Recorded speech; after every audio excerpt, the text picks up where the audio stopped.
বিসমিল্লাহির রহিম, সবাইকে ওয়েলকাম করছি আজকের অনলাইন ক্লাস পর্বে।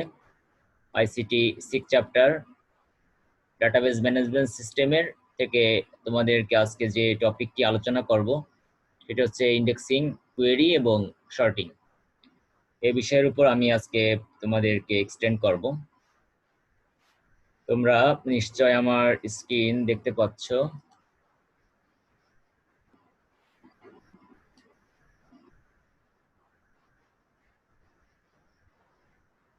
আমার স্ক্রিন তোমরা দেখতে পাচ্ছ?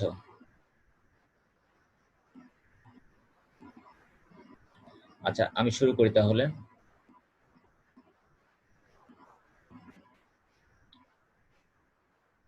ফার্স্টে আমি যে বিষয়টি নিয়ে শুরু করব, তিনটে টপিক আছে।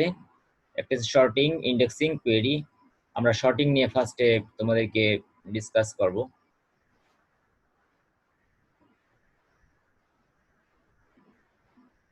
তা শর্টিং বলতে তোমরা নিশ্চয়ই একটু অনুমান করতে পেরেছো যে শর্ট মানে কি, সাজানো। ঠিক আছে, শর্টিং করা। এটি মূলত ডেটাবেজের ভাষায় যদি আমি আর একটু ক্লিয়ার করি যে তোমরা জানো যে আমরা গত পর্বে টেবিল নিয়ে কাজ করেছি। তারপরে টেবিলের মধ্যে যে ইনফরমেশন গুলো ছিল, বিভিন্ন ধরনের কন্টেন্ট ছিল, তোমাদের বিভিন্ন তথ্য ছিল। এই তথ্যগুলোকে আমরা ফিল্ডের মাধ্যমে তথা রেকর্ড আকারে আমরা কিন্তু উপস্থাপন করেছিলাম এবং সে বিষয়ে তোমাদেরকে একটা ক্লিয়ার ধারণা দিয়েছিলাম। তো তোমরা ইতিমধ্যে সে বিষয়গুলো ক্লিয়ার হয়েছে এবং একটা সুন্দর একটা অর্গানাইজ ওয়েতে সেই বিষয়গুলো তোমরা বুঝতে পেরেছো। তো আমরা বিষয়গুলো এখন একটা সিস্টেম ওয়াইজ আমরা আনতে চাচ্ছি। সেজন্য যে বিষয়টিকে এখানে গুরুত্ব দিতে হবে সেটা হচ্ছে শর্টিং। তা আমি আবারও বলছি, শর্টিং হচ্ছে সাজানো, অর্থাৎ সাজাবা কিভাবে। এই সাজানোর উপর যদি তুমি ডিপেন্ড করো তাহলে বিভিন্ন ধরনের ওয়ে রয়েছে। তার মধ্যে থেকে সবচেয়ে পরিচিত এবং তোমাদের কাছে যে একটা সহজ একটি ওয়ে, সেটি হচ্ছে অ্যাসেন্ডিং অর্ডার, ডিসেন্ডিং অর্ডার। আমি এক্সাম্পলের মাধ্যমে তোমাদেরকে যদি বুঝাই যে, অর্থাৎ অ্যাসেন্ডিং বলতে তুমি বুঝতে পারছো যে সিম্পলি যে বিষয়টি, অর্থাৎ তোমরা যদি ক্রমিক নাম্বার যদি তোমরা কল্পনা করো, অর্থাৎ সিম্পল, অর্থাৎ একটা নির্দিষ্ট ওয়েতে, অর্থাৎ 1 2 3 4, এই যে সিম্পল যে একটা অর্ডার, এটিকে হচ্ছে অ্যাসেন্ডিং। অর্থাৎ নর্মালি তোমরা যে এটা গণনা করতে পারো নর্মাল ভাবে, যে 1 থেকে শুরু করে তোমরা আস্তে আস্তে উপরের দিকে তোমরা কিন্তু গুনে থাকো, এটি হচ্ছে অ্যাসেন্ডিং অর্ডার। মনে রাখার সুবিধার্থে তোমরা এটি এইভাবেই মনে রাখবে যে নর্মালি আমরা যেভাবে গণনা করে থাকি বা যেভাবে সাজিয়ে থাকি সেটা হচ্ছে কি, অ্যাসেন্ডিং অর্ডার। এবং আমরা যদি ডিসেন্ডিং অর্ডারের কথা চিন্তা করি, অর্থাৎ বড় থেকে, অর্থাৎ প্রথমে তুমি একটা বড় সংখ্যা থেকে তারপরে আস্তে আস্তে ক্রমান্বয়ে নিচের দিকে বা নিম্নমুখী সেটি হচ্ছে ডিসেন্ডিং অর্ডার। আমি তোমাদেরকে সবচেয়ে ভালো হবে যদি একটু এক্সাম্পলের সাহায্যে যদি তোমার এটাকে যদি একটু উপস্থাপন করতে পারি। মনে করো তোমাদেরকে আমি একটি সংখ্যা দিলাম যে -1, সেখানে আন্ডারস্কোর, লাইনটা কি উঠে যাচ্ছে, তোমরা স্ক্রিনে দেখতে পাচ্ছ যে 1, আমি 12, আমার ইচ্ছা মতো আমি কয়েকটি সংখ্যা বা ডিজিট এখানে ইনপুট করছি।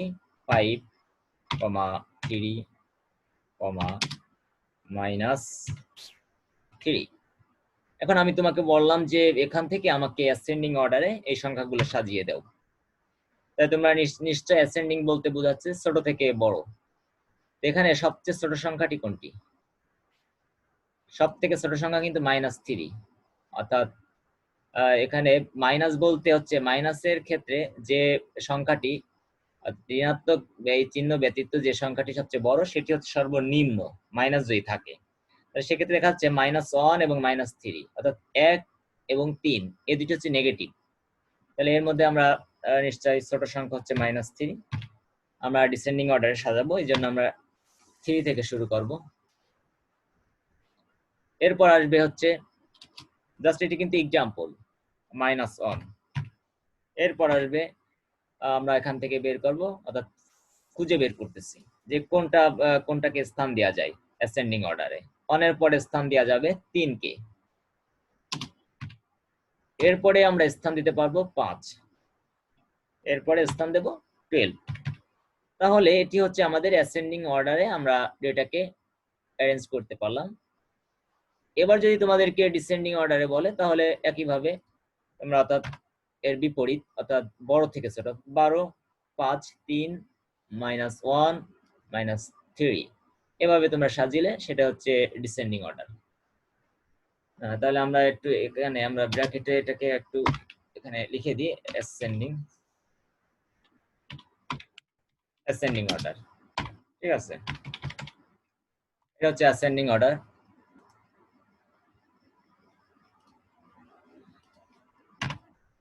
আচ্ছা, যাই হোক, এরপর আমরা ডিসেন্ডিং অর্ডার তোমরা নিশ্চয়ই বুঝে গেছো যে এর বিপরীত যে অর্ডারটি বা বিপরীত ভাবে আমরা যখন অ্যারেঞ্জ করতে পারবো সেটা হচ্ছে ডিসেন্ডিং অর্ডার। আমরা একটু বইতে দেখি যে এখানেও কিন্তু সেই কথাগুলো বিভিন্ন এক্সাম্পলের মাধ্যমে কিন্তু এরা কিন্তু এখানে ব্যাখ্যা করেছে। তোমরা বিষয়গুলো একটু দেখে নিবে। এখানে আরো যে বিষয়গুলো উপস্থাপন করেছে যে শর্টিং হলো সাজানোর একটি প্রক্রিয়া। আমি যে বিষয়টি তোমাদেরকে ফার্স্টেই বলে নিলাম যে শর্টিং হচ্ছে সাজিয়ে সাজিয়ে যে বিষয়গুলো উপস্থাপন করা হয় বা যে কন্টেন্ট গুলো সাজিয়ে গুছিয়ে একটা ধারার মধ্যে বা একটা ওয়েতে, অর্গানাইজ ওয়েতে প্রক্রিয়াধীন করা হয়, সেটি হচ্ছে শর্টিং। এবং এটা কি ঊর্ধ্বক্রম, আমি যেটি তোমাদেরকে বললাম যে অ্যাসেন্ডিং এবং ছোট থেকে বড় নিম্নক্রম ডিসেন্ডিং অর্ডারে সাজানো হয়, সেটি হচ্ছে শর্টিং।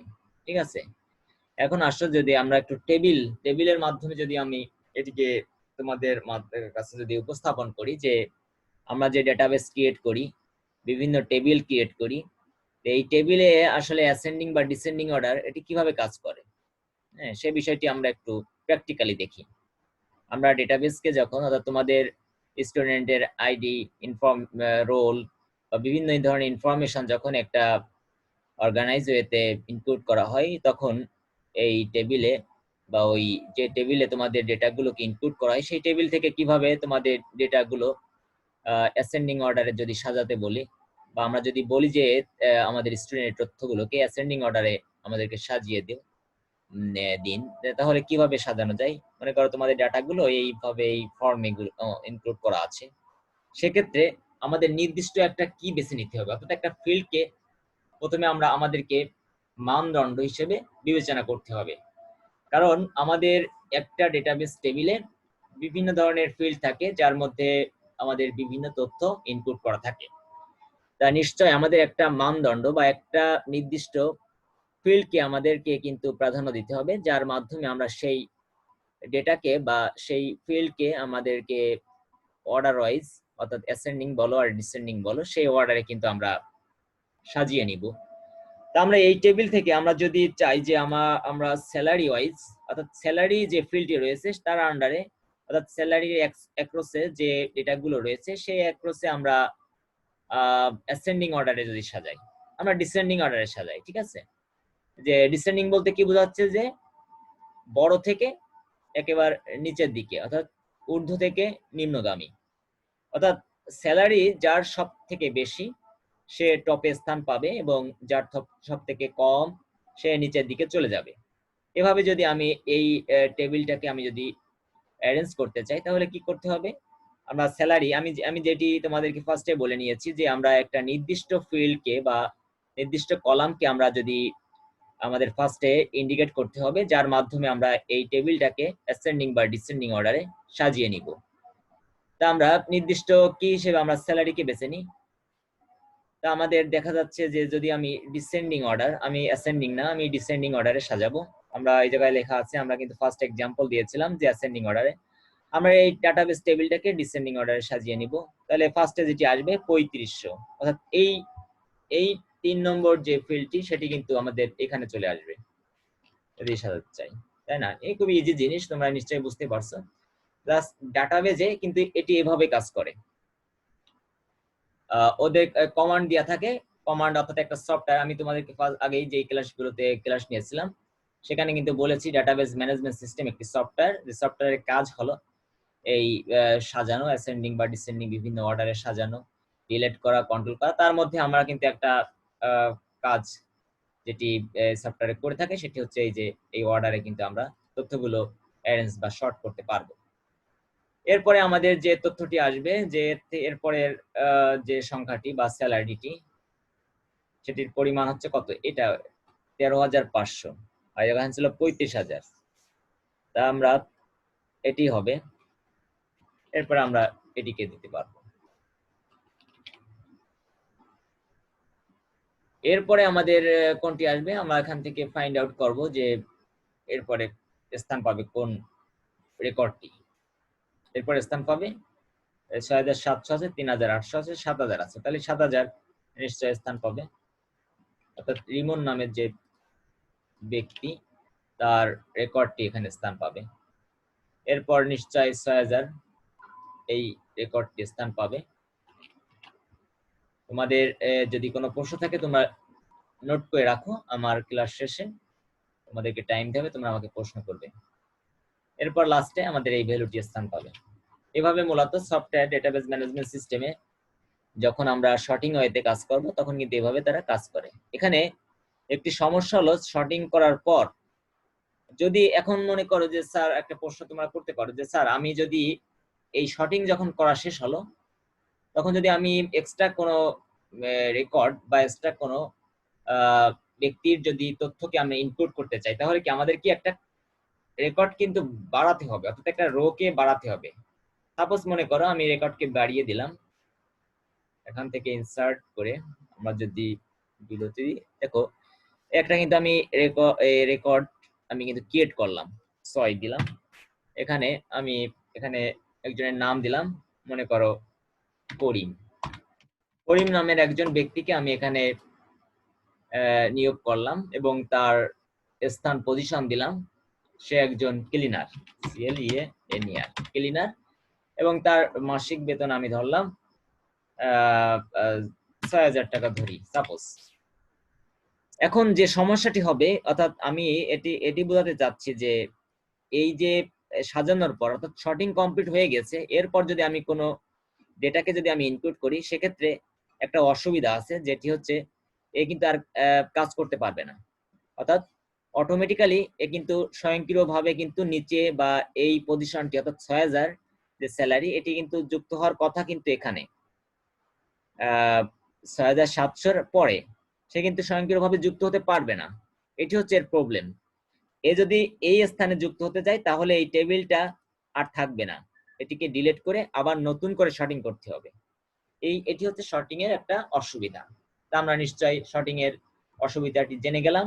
এটি হচ্ছে একটা কমন সবচেয়ে গুরুত্বপূর্ণ যে মানে মোস্ট যে প্রবলেম সেটি হচ্ছে এটি, অর্থাৎ একটা শর্টিং করার পর যদি কোনো নতুন কোনো রেকর্ডকে আমরা যদি সংযোজন করি বা কোনো তথ্যকে আমরা যদি অ্যাড করি সেটিকে স্বয়ংক্রিয়ভাবে বা অটোমেটিক্যালি আমরা কিন্তু শর্টিং এর যে টেবিলটি সেটিতে কিন্তু আমরা অ্যাড করতে পারবো না। যদি অ্যাড করতে হয় তাহলে পুরোপুরি ভাবে ওই টেবিলটা আমাদের কে কিন্তু নিশ্চিহ্ন হয়ে যাবে বা ডিস্ট্রয় হয়ে যাবে, নতুন করে আবার শর্টিং করতে হবে। আশা করি তোমরা শর্টিং সম্পর্কে মূলত এই হলো শর্টিং এর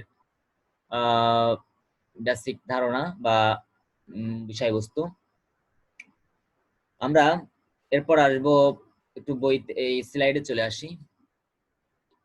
জাস্ট স্লাইডও তাই সেই কথাগুলো এখানে মোটামুটি বর্ণনা করে গেছে, তোমরা জাস্ট এটি একটু দেখে নেবে। আমরা পরবর্তী টপিকে চলে আসি। পরবর্তী টপিক হচ্ছে আমাদের ইন্ডেক্সিং। ইন্ডেক্স তোমরা একটু নিজেরা চিন্তা করে নাও কয়েক সেকেন্ডের মধ্যে, তাহলে বুঝতে সুবিধা হবে যে ইন্ডেক্সিং, তাহলে ইন্ডেক্স নিয়ে একটু তোমরা একটু নাড়াচাড়া করো, মাথার মধ্যে তোমাদের ইন্ডেক্সটা নিয়ে একটু নাড়াচাড়া করো কয়েক সেকেন্ডে। ইন্ডেক্স আমরা কিন্তু পরিচিত একটা শব্দ, আমরা ইতিমধ্যে তোমরা হয়তো অনেকেই বুঝে গিয়েছো যে ইন্ডেক্স আসলে ইন্ডেক্সিং, আমাদের বইতে যে সূচিপত্র, অর্থাৎ ইন্ডেক্সের বাংলা অর্থ কি সূচি। হ্যাঁ, সূচিপত্র আমাদের বইতে, প্রত্যেক বইতে যেটি থাকে, অর্থাৎ কি আমরা ইন্ডেক্সের মাধ্যমে কি সহজে আমরা যে কোনো কন্টেন্ট বা যে কোনো চ্যাপ্টার আমরা কিন্তু সূচিপত্রের মাধ্যমে আমরা কিন্তু সহজে ফাইন্ড আউট করতে পারি। আর সেটাই কিন্তু ডেটাবেজে ইন্ডেক্সিং ইন্ডেক্সিং নামে পরিচিত। ঠিক ডেটাবেজেও একই কাজ, কিন্তু এর কিছু এখানে ক্লাসিফিকেশনের মাধ্যমে এটিকে আলোকপাত করা হয়ে থাকে। আমরা চলে যাব এখন ইন্ডেক্সিং এ।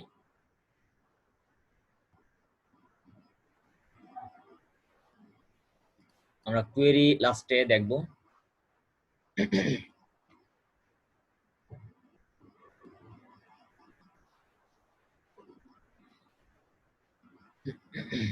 হ্যাঁ, চলে আসছে। আচ্ছা, এটাকে একটু ছোট করি। আচ্ছা, ডেটাবেজ ইন্ডেক্স করা। আমরা যেহেতু ডেটাবেজ নিয়ে আলোচনা করছি, সেহেতু আমাদের ডেটাবেজকে ইন্ডেক্স করতে হবে কিভাবে, সেটি নিয়েই মূলত এখানে কথা হয়েছে। আমি তোমাদেরকে যেটি বললাম, যে একটা উদাহরণ দিলাম যে বইয়ের যে সূচিপত্র, সেটি মূলত এক ধরনের ইন্ডেক্স।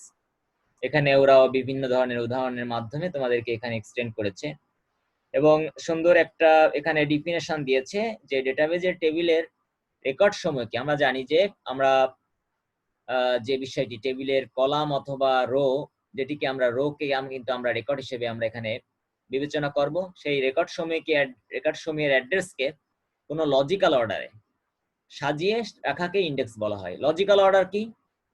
লজিক্যাল হচ্ছে কি, তুমি লজিক্যালি যখন কোনো কিছু চিন্তা করবে যে আমি এটিকে, যেটি আমরা ইন্ডেক্সিং এবং তার আগে যেটি আমরা শর্টিং এ যেটি আমরা করছি, যে কি করছি, যে অ্যাসেন্ডিং অর্ডার ডিসেন্ডিং অর্ডার, এটা কিন্তু একটা লজিক্যাল একটা এক্সপ্রেশন বলতে পারো। অর্থাৎ লজিক্যাল একটা তোমরা ধারণা করছো যে আমরা কিভাবে সাজাবো, যে অ্যাসেন্ডিং অর্ডারে না ডিসেন্ডিং অর্ডারে। এই যে একটা তুমি ধারণা করতেছো, এইটাকে একটা কমান্ড আছে। এই কমান্ডের মাধ্যমে যখন আমরা ডেটাবেজের রেকর্ড সমূহকে আমরা যখন সাবমিট করব, অর্থাৎ রেকর্ড সমূহ যখন একটা লজিক্যাল সেন্সের মাধ্যমে যখন আমরা সেটিকে নির্ধারণ করব বা ইন্ডেক্সিং করব, সেই বিষয়টি হচ্ছে ইন্ডেক্স। ঠিক আছে? অর্থাৎ লজিক্যাল ওয়েতে যখন কোনো কিছুকে আমরা অ্যারেঞ্জ করব বা শর্ট করব, সেটাকে বলা হচ্ছে ইন্ডেক্স। এই বিষয়গুলো এখানে একটু জাস্ট এক্সটেন্ড করেছে ওই একই ভাবে, যে অ্যাসেন্ডিং অর্ডার বা ডিসেন্ডিং অর্ডারে এটিও ইন্ডেক্স করা হয়ে থাকে। এরও সুবিধা অসুবিধা দেওয়া আছে, আমরা জাস্ট একটু প্র্যাকটিক্যালি দেখবো, কারণ প্র্যাকটিক্যালি দেখলে আমাদের বিষয়গুলো আমরা দ্রুত ক্যাচ করতে পারবো। আমরা কি নিয়ে আলোচনা করতেছি? আমাদের ইন্ডেক্সিং নিয়ে। দেখো, ইন্ডেক্সিং এর জন্য আমাদের একটা টেবিল, অর্থাৎ আমাদের একটা নিশ্চয় ইন্ডেক্সিং করব, তার মানে নিশ্চয় আমাদের একটা কন্টেন্ট থাকবে বা আমাদের ডেটা ইনফরমেশন গুলো থাকবে। স্টুডেন্ট বলো বা কোনো প্রতিষ্ঠানের এমপ্লয়ি বলো, তাদের কিন্তু নির্দিষ্ট একটা ডেটাবেজের অধীনে একটা টেবিল থাকবে, যার মধ্যে কি বিভিন্ন ধরনের ইনফরমেশন থাকবে। এটি তো মাস্ট থাকবেই। কিন্তু যখনই বলা হবে যে আমাদের এই ডেটাগুলোকে ইন্ডেক্সিং করতে হবে একটা অর্গানাইজ ওয়েতে, সেক্ষেত্রে নিশ্চয় নির্ধারণ করে দেবে যে অর্গানাইজ ওয়েটা কোন ধরনের লজিক্যালি ভাবে এটিকে ইনপুট করা যায়, সেটি কিন্তু আমাদের কমান্ডের মাধ্যমে আমরা কিন্তু বলে দেব। বা আমরা যদি চিন্তাও করি, সেটি কিন্তু আমাদের লজিক্যালি চিন্তা করতে হবে যে আমরা কোন ভাবে আমাদের এই কন্টেন্ট বা ইনফরমেশন গুলোকে সাজাবো, সেটি কিন্তু আমাদের একটা চিন্তার বিষয়। দেখো, এখানে আমি যদি এটাকে ধরে নিই যে এই যে নেম, ডিজিগনেশন, এজ, এটা মনে করো যে একটা এমপ্লয়ের একটা টেবিল, যেখানে বিভিন্ন ব্যক্তিদের ডিজিগনেশন এবং এজ দেওয়া আছে। এটিকে আমি বলছি যে একটা নির্দিষ্ট, এখানেও ঠিক একটি ফিল্ডকে আমরা নির্দিষ্টভাবে ডিক্লেয়ার করে, অর্থাৎ মানদণ্ড হিসেবে বিবেচনা করব, যার উপর বেস করে আমরা ইন্ডেক্সিং করব। ঠিক আছে?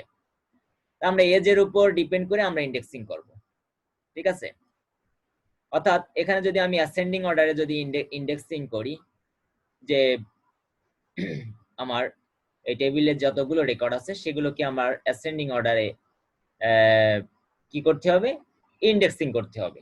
তাহলে আমাদের আরেকটা টেবিল আমাদের কিন্তু কল্পনা করতে হবে। এই দেখো, এই পাশে কিন্তু আমি 1 2 3 4 5 6টা রো দিয়ে কিন্তু একটা কলামের মধ্যে আমি কিন্তু এখানে ইনপুট করে দিয়েছি, যেখানে আমরা ইন্ডেক্সিং কমান্ডটি অ্যাপ্লাই করব। অর্থাৎ লজিক্যাল যে ডিজাইনটি বা লজিক্যাল, তোমাদের যে সংজ্ঞায় যেটি বলা ছিল যে লজিক্যালি, এই যে লজিক্যাল অর্ডারে, অর্থাৎ লজিক্যাল অর্ডারটি যেখানে আমরা প্রয়োগ করব, এখানে কিন্তু লজিক্যাল অর্ডার প্রয়োগ করা হয়, যেটি কিন্তু আমরা সফটওয়্যারে করে থাকে। এটা এখন এখানে মনে করো ফাঁকা আছে, এখানে একটা কমান্ড দেওয়া আছে এর ব্যাক এন্ডে, যেটাকে আমরা কমান্ডকে আমরা বলে দিয়েছি যে এই এজ এজ এজের যে কন্টেন্ট গুলো আছে সেগুলোকে তুমি অ্যাসেন্ডিং অর্ডারে এখানে ইন্ডেক্সিং করতে হবে। তো কি করবে, আমি যদি একটু তোমাদেরকে এখান থেকে শেপ নিয়ে তীর চিহ্নের মাধ্যমে যদি বুঝাই,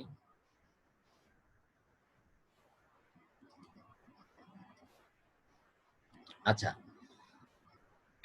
এখন দেখো, তো এখানে আমি বলেছি যে অ্যাসেন্ডিং অর্ডার, তার মানে সবচেয়ে ছোট যে ছোট কোনটা, এই 32, তার মানে এখানে চলে আসবে কি, দেখো এই অর্ডারে চলে আসবে কি 32 যে, অর্থাৎ সে সবচেয়ে কিন্তু ছোট, বয়সে ছোট, তাহলে মতিয়ার এখানে চলে আসবে। সে কিন্তু অটোমেটিক্যালি, অর্থাৎ মতিয়ার নামের যে ব্যক্তি সে কিন্তু এই ইন্ডেক্সিং এর ফার্স্টে চলে আসবে, এ কিন্তু অটোমেটিক্যালি করে নিবে।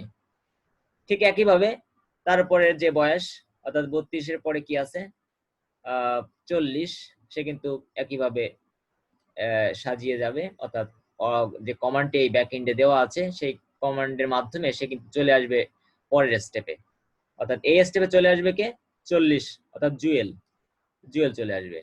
এরপরে স্টেপ অর্থাৎ 45, এভাবে কিন্তু চলে আসবে। এরপরে আসবে হচ্ছে 60,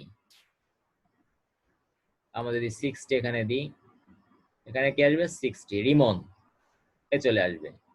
এরপরে আসবে আর একজনই বাকি আছে, ফারুক। আচ্ছা, এটা আমাদের একটু উল্টে গেছে, যাই হোক বুঝলেই হচ্ছে।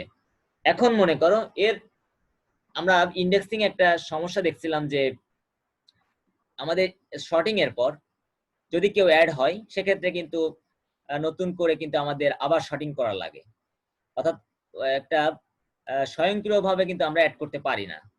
কিন্তু ইন্ডেক্সিং এ এই সমস্যাটা নাই, অর্থাৎ এখানে যদি পরবর্তীতে যদি কেউ অ্যাড হয়, অর্থাৎ রিমনের পরে যদি আরেকজন ব্যক্তি যদি অ্যাড হয়, সেই ক্ষেত্রে ইন্ডেক্সিং এর সুবিধাটা হচ্ছে সে কিন্তু অটোমেটিক্যালি ও কিন্তু ইন্ডেক্সিং করতে সম্ভব, মানে সে কিন্তু অটোমেটিক্যালি স্বয়ংক্রিয়ভাবে সে ইন্ডেক্সিং করে নেয়। এই বিষয়টি হচ্ছে এখানে পজিটিভ, অর্থাৎ ইন্ডেক্সিং এর সুবিধা হলো এটি। অর্থাৎ এখানে যদি আমি একজন একটা কলামে অর্থাৎ একটা রো যদি ক্রিয়েট করি, তোমাদেরকে এটি যদি ক্লিয়ার ধারণা দিতে পারি, রো বিলো, মনে করি এখানে একজন ব্যক্তি অ্যাড হলো, আমি নাম লিখলাম না, তোমরা বুঝে নিও। তাহলে কি হবে, শর্টিং যেহেতু আলাদাভাবে এখানে ইন্ডেক্সিং করা, সেহেতু কিন্তু এখানে মনে করো এজ হচ্ছে দিলাম 55, তাহলে কি হবে, এই যে তীরগুলো, এই তীরগুলো অটোমেটিক্যালি যেহেতু কমান্ডের একটা ব্যাপার, এই তীরগুলো তখন ভ্যানিশ হয়ে যাবে। ভ্যানিশ হয়ে যাওয়ার পর সে দেখবে যে কোন কোন রেকর্ডে যে আমাদের সমস্যা হচ্ছে। দেখা যাচ্ছে এইটা ফার্স্ট এটা কিন্তু ঠিক আছে, 32 ঠিক আছে, এরপরে এখানে 40 ঠিক আছে, এরপরে এটি হচ্ছে 45, এটিও ঠিক আছে। এরপরে দেখো রিমন হচ্ছে 60, তখন কি করবে, তখন ও চেক করে, অর্থাৎ কমান্ড কিন্তু ওভাবেই দেয়া, এই যে আমি বললাম যে ইন্ডেক্সিং এর ব্যাকএন্ডে একটা কমান্ড প্রয়োগ করা আছে, সেই কমান্ডের কাজই হলো এটা। যখনই দেখবে যে না আমার 55 আছে, সব চেক করার পর দেখবে যে 55 তো আছে, তখন অটোমেটিক্যালি স্বয়ংক্রিয়ভাবে এটি কিন্তু নিশ্চিহ্ন হয়ে যাবে এবং এখানে চলে আসবে কি, এখানে ঠিক একইভাবে এখান থেকে সেই ও এখানে নিয়ে আসবে কোনটিকে, 55কে নিয়ে আসবে, অর্থাৎ সে এভাবে ইন্ডিকেট করে দেবে। ঠিক আছে, এরপর 55 পর 60, অর্থাৎ সে তারপরে এটিও কিন্তু নিশ্চিহ্ন করে দেবে, অর্থাৎ এই 70 যে এজ তাকে নিশ্চিহ্ন করে দিয়ে সে আবারও স্বয়ংক্রিয়ভাবে সে 60 তে চলে আসবে, 60 রিমনে চলে আসবে। হ্যাঁ, রিমনটা ইন্ডেক্সিং করে দেবে, এরপর বাকি যেটা আছে সেটিকে সে ইন্ডেক্সিং করে দিবে। এরপর আছে 70 ফারুক। জাস্ট আমরা এতটুকু মনে রাখবো যে আমাদের ইন্ডেক্সিং এর আমাদের টেবিল যখন ইন্ডেক্সিং করার পর যদি নতুন কোনো রেকর্ড আমরা সংযোজন করি বা নতুন কোনো তথ্যকে আমরা যদি সংযোজন করি, সেটি স্বয়ংক্রিয়ভাবে ইন্ডেক্সিং এ সাবমিট হতে পারে বা ইন্ডেক্সিং করা সম্ভব হয়। এটি হচ্ছে একটি এর জন্য একটা সুবিধা। এর অসুবিধা কি, দেখো তোমরা নিশ্চয়ই দেখতে পাচ্ছ যে এর জন্য আলাদা একটা ইন্ডেক্সিং এর জন্য একটা স্পেস দরকার হচ্ছে, এবং যে টেবিলটি আছে তার জন্য তো স্পেস আছেই। এখানে দুইটা অটোমেটিক্যালি যেহেতু ইন্ডেক্সিং করা হচ্ছে, আলাদাভাবে স্পেস দরকার হচ্ছে বলে এখানে স্পেসের সংখ্যা, অর্থাৎ এখানে স্পেস বেশি বেশি প্রয়োজন হচ্ছে। যে কারণে ওয়েবসাইটে যদি এই ধরনের ইন্ডেক্সিং এর মাধ্যমে যদি আমরা কাজ করে থাকি তাহলে একটু স্লো হয়ে যাবে, সার্ভার বা ওয়েবসাইটের প্রসেসিং এটা কিন্তু একটু স্লো হয়ে যাবে, সেক্ষেত্রে এটি একটু অসুবিধা সম্মুখীন হতে পারে। সেক্ষেত্রে আমরা বলতে পারি যে আমাদের শর্টিংটা একটু বেস্ট। তার মানে কি, শর্টিং এ কিন্তু আলাদা কোনো ইন্ডেক্সিং এর জন্য যেভাবে টেবিল আমাদের ক্রিয়েট করা লাগে না, বা এর পারপাসে বা এই সমস্ত যে কন্টেন্ট গুলো রয়েছে এই কন্টেন্টের অ্যাক্রসে আলাদা কোনো আলাদাভাবে কোনো ইন্ডেক্সিং বা আলাদা কোনো কন্টেন্ট টেবিল তৈরি করা লাগে না। সেটি একটা এর মধ্যে একটা পার্থক্য বলতে পারো। ঠিক আছে, আমরা সেটি পরে আসছি। তাহলে এরপর আমরা একটু আমরা স্লাইডে ফিরে আসি যে স্লাইডার কি আছে। ইন্ডেক্স হলো মূলত এই সুবিধা অসুবিধা কিন্তু আমি এর মধ্যে বলে নিয়েছি যে আসলে কি কি সুবিধা অসুবিধা, আর কিছু এক্সট্রা আছে এগুলো তোমরা, এই যে কাজের গতি বৃদ্ধি পায়, আমি যে কেন বৃদ্ধি পাচ্ছে, কারণ ইন্ডেক্সিং এ তোমার ইন্ডেক্সের মাধ্যমে তুমি কিন্তু সহজে জিনিসটা বের করতে পারছো, যেন কাজের গতি বৃদ্ধি করা যায়। কিন্তু ওয়েবসাইটে আমি যেটা বললাম যে ওয়েবসাইটে কিন্তু এটি কিন্তু একটু স্লো কাজ করে, কারণ তোমার আলাদা স্পেসের দরকার হচ্ছে। এই এই সুবিধা অসুবিধা গুলো তোমরা জাস্ট একটু এখান থেকে পড়ে নিবে, স্টাডি করবে, আশা করি তোমরা এটিও সমাধান হবে। এখন আসো আমাদের লাস্ট টপিক, সেটি হচ্ছে কোয়েরি। কোয়েরি আমি আমাদের গত পর্বে যখন আমরা ক্লাস নিচ্ছিলাম আমি মাঝে মাঝে কিন্তু কোয়েরিটা চলে আসছিল কথা বলতে, যে তোমাদের বোঝাতে গিয়ে তখন আমি কোয়েরি সম্পর্কে একটু এক্সটেন্ড করেছিলাম। সেটা হচ্ছে কোয়েরি হচ্ছে খুঁজে বের করা, সার্চ করা। অর্থাৎ একটা ডেটাবেজের আন্ডারে যখন টেবিল ক্রিয়েট করা হয় তখন সেই টেবিল থেকে তোমাদের নির্দিষ্ট কোনো ইনফরমেশন তোমরা যখন ফাইন্ড আউট করতে চাও তখন এই কোয়েরি করার দরকার হয়। আর এই কোয়েরি সম্পর্কেই মূলত এখন আমি তোমাদেরকে একটু ধারণা দিব, যেটি সম্পর্কে যার মাধ্যমে তোমরা একটি ক্লিয়ার কনসেপ্ট পেয়ে যাবে। দেখো কোয়েরি সংক্ষেপে আমি বলেই তো ফেলেছি যে খুঁজে বের করা, সার্চ করা। হ্যাঁ, অর্থাৎ এখানে দেখো, এখানে ওরা লিখে দিয়েছে যে এক্সপ্রেশন, ফিল্টার, অপারেটর ইত্যাদি ব্যবহার করে প্রয়োজনীয় ডেটা রেকর্ড খুঁজে বের করা যায়। হ্যাঁ, এই কোয়েরির বিভিন্ন ধরনের ক্লাসিফিকেশন এখানে রয়েছে। তা আমরা তোমাদের সংক্ষেপে সহজে যাতে তোমরা বুঝতে পারো এটি আমি একটু এক্সটেন্ড করি তোমাদেরকে। Select query. আচ্ছা, সিলেক্ট কোয়েরি এগুলো কিন্তু সব কমান্ড, এখন কিন্তু আমাদের কমান্ডের মাধ্যমে কিন্তু এই এই যে ক্লাসিফিকেশন গুলো এগুলো সবগুলো কমান্ডের মাধ্যমে কাজ করে। তা আমি তোমাদের কয়েকটা এক্সাম্পল যদি দিই তাহলে তোমরা ইজিলি বুঝতে পারবে। তা আমি তোমাদেরকে এর মধ্যে যদি একটা দুইটা যদি একটা এক্সাম্পল আকারে তোমাদেরকে বলি তাহলে তোমরা ইজিলি এই জিনিসটা সম্পর্কে ক্লিয়ার একটি কনসেপ্ট পেয়ে যাবে। তো সিলেক্ট কোয়েরি নিশ্চয়ই বুঝতে পারছো, সিলেক্ট করা করে একটা ব্যাপার, কিন্তু ব্যাপারটা তোমরা নিশ্চয়ই উপলব্ধি করতে পারছো। যদি আমরা একটা এক্সাম্পলের সাহায্যে দেখি তাহলে তোমরা আরো ক্লিয়ার বুঝতে পারবে। দেখো আমি নিচে একটু তোমাদের আগে থেকে এখানে একটা এক্সাম্পল উপস্থাপন করেছি। সিলেক্ট কোয়েরি অর্থাৎ কোনো কিছু যখন সিলেক্ট করে তোমরা যদি ডিসপ্লে করতে চাও বা খুঁজে বের করতে চাও সেটাকে বলা হচ্ছে সিলেক্ট কোয়েরি। এর কমান্ড, এর জন্য একটা কমান্ড দরকার হচ্ছে, অর্থাৎ একটা টেবিল আছে, মনে করে এই টেবিলের মধ্যে থেকে সিলেক্ট কমান্ডের মাধ্যমে বা সিলেক্ট কোয়েরির মাধ্যমে তুমি একজনের এজ জানতে চাচ্ছ 45, এই 45 কার এজ, তার তথ্যটা বা তার রেকর্ডটা তুমি তোমাদের সামনে উপস্থাপন করতে চাচ্ছ। সেক্ষেত্রে তুমি কি করতে পারো, এই ধরনের কমান্ড ব্যবহার করতে হবে, এই কমান্ড ব্যবহার করতে হবে। মনে করো আমার একটা টেবিল আছে, এই যে টেবিল, এই টেবিলটা হচ্ছে এমপ্লয়ি টেবিল। হ্যাঁ, মনে করো আমি এইটাতে কাট করে নিয়ে এই টেবিলটা হচ্ছে কি টেবিল, এমপ্লয়ি টেবিল। পেস্ট, হ্যাঁ এখানে দেখে দিই, এই টেবিলটা হচ্ছে এমপ্লয়ি টেবিল, নিশ্চয়ই দেখতে পাচ্ছ এটা হচ্ছে এমপ্লয়ি টেবিল। এই টেবিল থেকে আমি এমপ্লয়ি নেম, অর্থাৎ যে আমার অফিসে যত কর্মচারী বা যত ওয়ার্কার রয়েছে তাদের এমপ্লয়ি নেম আছে টেবিলের মধ্যে, তাদের আইডি আছে, বয়স আছে, মোবাইল আছে, স্যালারি আছে, এগুলো আমরা বের করব।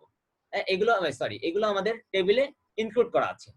আমি এই কমান্ডের মাধ্যমে আমি নির্দিষ্ট ফিল্ড বা নির্দিষ্ট ইনফরমেশন বের করতে চাচ্ছি, সেক্ষেত্রে কি করা লাগবে, তাহলে এই কমান্ডে অ্যাপ্লাই করতে হবে। কিভাবে অ্যাপ্লাই করব দেখো, তোমরা এখন দেখো আমাদের টেবিলটা কিন্তু এটা, সংক্ষেপে টেবিলটাকে আমি এক লাইন মানে ইনক্লুড করেছি, মানে ওই যে বক্স বক্স করে এই যে বক্স, হ্যাঁ টেবিলের যে রো কলাম করে যে বক্স গুলো এঁকেছি সেটা এখানে না এঁকে আমি জাস্ট তোমাদেরকে জাস্ট এখানে উপস্থাপন করেছি যে আমার টেবিলের মধ্যে এই টেবিলের যে নামটি সেটা হচ্ছে এমপ্লয়ি ইনফো, টেবিলের নাম হচ্ছে এমপ্লয়ি ইনফো, ঠিক আছে।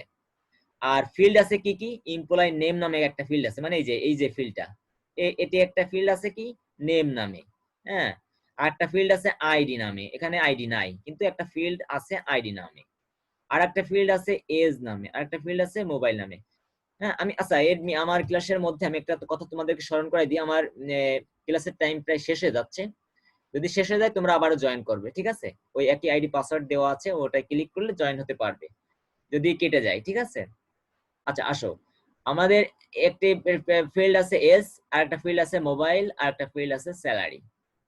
তা আমরা কিভাবে এতগুলো ইনফরমেশন যদি আমরা ডিসপ্লে করতে না চাই, আমরা চাচ্ছি যে আমরা শুধু এজটাকে প্রদর্শন করব, সেক্ষেত্রে আমরা কিভাবে, সেক্ষেত্রে এই কমান্ডটা অ্যাপ্লাই করার পর তোমরা নির্দিষ্ট টেবিল থেকে তোমরা কিন্তু সেই ইনফরমেশন গুলো পেয়ে যাবে। ফার্স্টে দেখো সিলেক্ট এ ফিল্ড নেম, তাহলে ফিল্ডের নেম সিলেক্ট করতে হবে। কোন ফিল্ডটাকে আমরা খুঁজতে চাচ্ছি, এজ, ঠিক আছে? আমরা ফার্স্টে SELECT সিলেক্ট, এটা কিন্তু নির্দিষ্ট, এটা কিন্তু আমাদের কমান্ড SELECT সিলেক্ট, এটা সব ক্ষেত্রে নির্দিষ্ট, অর্থাৎ সব সময় এই সিলেক্ট এই যে কিওয়ার্ডটি এটি লিখতে হবে, ঠিক আছে? এরপর কি বলছে, ফিল্ড নেম, তাহলে ফিল্ড নেম কোনটা বের করতে যাচ্ছি, এজ, তাহলে এজ আমরা এখানে লিখে দেবো এজ, ঠিক আছে? অর্থাৎ এজ আমরা বের করব। এরপর আমরা কি, এবার হচ্ছে ফর্ম, এটাও কিন্তু নির্দিষ্ট, আমরা ফর্ম এখানে লিখে দেব, ফর্ম FROM ফর্ম।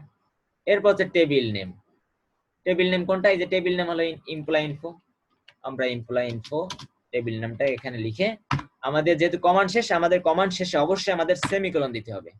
তাহলে এই টেবিলের আওতায়, অর্থাৎ এমপ্লয় ইনফো নামে যে টেবিলটি রয়েছে সেই টেবিল থেকে আমার এমপ্লয়ের এজ, হ্যাঁ, বয়স কিন্তু সব আমাদের সামনে কিন্তু প্রদর্শিত হবে, বাকি মোবাইল নাম্বার স্যালারি বলো এগুলো কিন্তু আসবে না।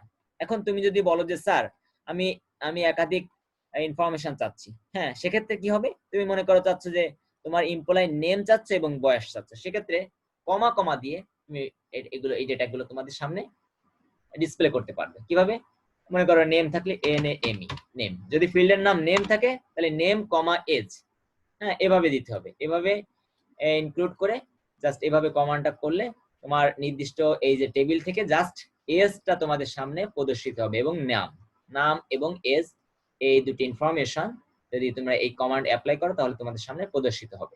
এটা সব প্র্যাকটিক্যালি, ঠিক আছে? আমরা জাস্ট সিস্টেম গুলো তোমাদের সামনে উপস্থাপন করতেছি, প্র্যাকটিক্যালি করলে এভাবে করতে হবে, ঠিক আছে? আমাদের এটা শেষ। এটা হচ্ছে আমার একটা এক্সটেন্ড করলাম, সেটা হচ্ছে সিলেক্ট কোয়েরি, তাহলে আমরা এত সময় সিলেক্ট কোয়েরি এক্সটেন্ড করলাম। এবার আসো প্যারামিটার কোয়েরি। প্যারামিটার কোয়েরি হচ্ছে আমরা যে কমান্ড গুলো এখানে যে কমান্ডের মাধ্যমে আমরা বের করলাম ইনফরমেশন গুলো, নির্দিষ্ট ইনফরমেশন গুলো, প্যারামিটার কোয়েরিতে কিন্তু এই কমান্ড করা লাগে না। আমি একটা চিত্র তোমাদের সামনে উপস্থাপন করি। এখন দেখো, প্যারামিটার কোয়েরি সম্পর্কে তোমাদের ধারণা দেওয়ার জন্য আমি এই চিত্রটা তোমাদের সামনে হাজির করেছি, তোমরা নিশ্চয়ই দেখতে পাচ্ছ। একটু ছোট করেছি কারণ এই তোমরা দেখতে পাচ্ছ, এই যে এটি হচ্ছে একটা টেবিল। তোমরা মনে করো যে এটি হচ্ছে একটা টেবিল, যে টেবিলের মধ্যে আইডি আছে, ডেট আছে, ইনডেট আছে, ফিজিক্যাল ইয়ার আছে, টাইটেল আছে। সাপোজ মনে করো এটি হচ্ছে একটা যে কোনো একটা টেবিল হতে পারে, ঠিক আছে? সাপোজ তোমরা ধারণা করো, ঠিক আছে? এখন এই টেবিল থেকে আমি চাচ্ছি কি, ওই যে যেমন সিলেক্ট টেবিলের মাধ্যমে যখন আমরা একটা কমান্ডের মাধ্যমে নির্দিষ্ট ইনফরমেশন গুলো আমাদের সামনে উপস্থাপন করেছিলাম, কিন্তু এখানে কিন্তু কমান্ড দেওয়া লাগবে না। এখানে যে ব্যাপারটি, একটা ডায়ালগ বক্স থাকবে, এই টেবিলের এক পাশে একটা ডায়ালগ বক্স তোমার সামনে উপস্থাপন করা থাকবে, সেখান থেকে তুমি কি কি ইনফরমেশন চাচ্ছ সেগুলো জাস্ট টিক দিতে হবে, যে টিক। আমি এই টেবিলের মধ্যে থেকে চাচ্ছি হচ্ছে প্রজেক্ট, এই যে দেখো প্রজেক্ট, এই যে প্রজেক্টের টেবিলটা, এটা কি, এই টেবিলের নাম হচ্ছে প্রজেক্ট, তাহলে প্রজেক্টটা হচ্ছে টেবিল। এই প্রজেক্ট টেবিলের থেকে আমি চাচ্ছি টাইটেলটা আমি আমার সামনে উপস্থাপন করতে যাচ্ছি, সেজন্য এখানে টিক দেওয়া আছে প্রজেক্ট টেবিলের টাইটেল। আর কি চাচ্ছি, এই প্রজেক্ট টেবিলের এই যে এটা টেবিলটার নাম হচ্ছে প্রজেক্ট, এই প্রজেক্ট টেবিলের থেকে আমি চাচ্ছি স্টার্ট ডেট, এই স্টার্ট ডেট চাচ্ছি। আর চাচ্ছি হচ্ছে ইনডেট, এই ইনডেট চাচ্ছি। তার মানে এখানে কিন্তু আইডি আছে, তারপরে আছে ফিজিক্যাল ইয়ার, এগুলো কিন্তু আমার লাগবে না, আমার শুধু লাগবে টাইটেল, স্টার্ট ডেট, ইনডেট। অর্থাৎ যে সমস্ত ইনফরমেশন বা ফিল্ডের তথ্য তোমার দরকার হচ্ছে সেগুলো জাস্ট টিক দেবা। তোমার যদি এই তথ্য দরকার না হয় তাহলে এই জায়গা থেকে চেক বক্স থেকে এটাকে আনচেক করে দিলে সেই তথ্যগুলো তোমরা আর পাবে না। অর্থাৎ যে তথ্যগুলো তোমরা ডিসপ্লে করতে চাচ্ছ সেগুলো জাস্ট টিক দিলে হচ্ছে। অর্থাৎ এটা একটা ডায়ালগ বক্স এর মাধ্যমে সম্ভব। এখানে তোমার আলাদাভাবে কমান্ড করার দরকার হচ্ছে না। এটা হচ্ছে প্যারামিটার। প্যারামিটার তার সময় তোমার ক্লিয়ার। আর বাকি যে ক্লাসিফিকেশন গুলো রয়েছে এগুলো আরো সহজ, এগুলো জাস্ট তোমাদেরকে একটু বললে তোমরা বুঝতে পারবে। ক্রস ট্যাব কোয়েরি, জাস্ট এগুলো বলে যাই। ক্রস ট্যাব কোয়েরি হচ্ছে, এখানে দেখো লেখা আছে, আমি আগে লেখাটা পড়ি। এখানে ক্রস ট্যাব কোয়েরির যেটি লেখা আছে যে কোয়েরি করা ফলাফলকে সামারি আকারে ডেটাশিট ফর্মে উপস্থাপন করার জন্য ক্রস ট্যাবে কোয়েরি ব্যবহার করা হয়। এটি মানে কি? অর্থাৎ তুমি তোমাদের মাই ক্যাম্পাসের কথা চিন্তা করো, দেখো মাই ক্যাম্পাসে তাদের ডাটাবেজে কিন্তু অনেক ধরনের তথ্য আছে। তুমি করছো যে তুমি তাদেরকে যে বলছো যে স্যার আমার কি তথ্য লাগবে, যে স্টুডেন্টের রেজাল্ট শিট লাগবে, অর্থাৎ তোমার একটি রেজাল্ট শিট লাগবে। তোমার এই যে প্রি টেস্ট হাফ ইয়ারলি বা ইয়ার ফাইনাল যে পরীক্ষা হলো সেটার থেকে তোমার অনেক স্টুডেন্ট থেকে তোমার যে রেজাল্ট শিট, সেই শিটটা তুমি একটা এক্সেল শিটে সামারি আকারে, এখানে যদি আমি এর ভাষায় বলি সামারি আকারে তুমি চাচ্ছ তাদের কাছ থেকে, তখন সে কি করবে, সমস্ত ডেটাবেজের ইনফরমেশন থেকে তোমার ডেটাকে অর্থাৎ তোমার রেজাল্ট শিটকে তারা কিন্তু একটা শিটের মাধ্যমে তোমার সামনে উপস্থাপন করবে। এবং এই যে বের করে আনা, এই যে বিভিন্ন তথ্য থেকে তোমারটাকে ডিসপ্লে করানো, এটি হচ্ছে একটা ক্রস ট্যাব কোয়েরি। ক্লিয়ার? এবং এই ক্রস ট্যাব কোয়েরির মাধ্যমে তোমার ওই শিটটাকে তুমি প্রিন্ট করতে পারো, হ্যাঁ, তুমি ইমেজ তৈরি করতে পারো, তুমি কাউকে সেন্ড করতে পারো, ঠিক আছে? এটি হচ্ছে ক্রস ট্যাব কোয়েরির একটা এক্সাম্পল বলতে পারো বা এর কাজ। ঠিক আছে, এবার আছে অ্যাকশন কোয়েরি। অ্যাকশন কোয়েরি বলতে আমি সংক্ষেপে